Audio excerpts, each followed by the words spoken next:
আমি খান মোহাম্মদ মামুন, আমি প্রথম আলো পত্রিকাতে কাজ করি।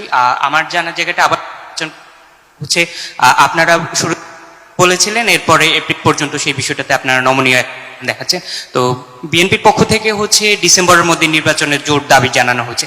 আমার জানার জায়গাটা হচ্ছে, যদি ডিসেম্বরে নির্বাচন হয়, আপনারা সব আসনে লড়ার মতো, অথবা হচ্ছে ডিসেম্বরের যে নির্বাচন যদি কোনোভাবে হয়, তাহলে সেখানে আপনারা কতটুকু লড়াই করতে পারবেন?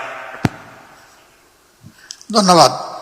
ওনার বক্তব্যটা কিছু ক্লিয়ার হয়েছে আর কিছু সাউন্ডের কারণে ক্লিয়ার হয়নি। আমি বলতেছি আপনার পক্ষে। উনি জানতে চেয়েছেন যে আমরা ফেব্রুয়ারি টু এপ্রিল একটা ফ্লেক্সিবল টাইম আমরা মেনশন করেছি। প্রথমে ফেব্রুয়ারি বলেছিলাম, পরে এপ্রিল পর্যন্ত আমরা এটাকে ফ্লেক্সিবল করেছি।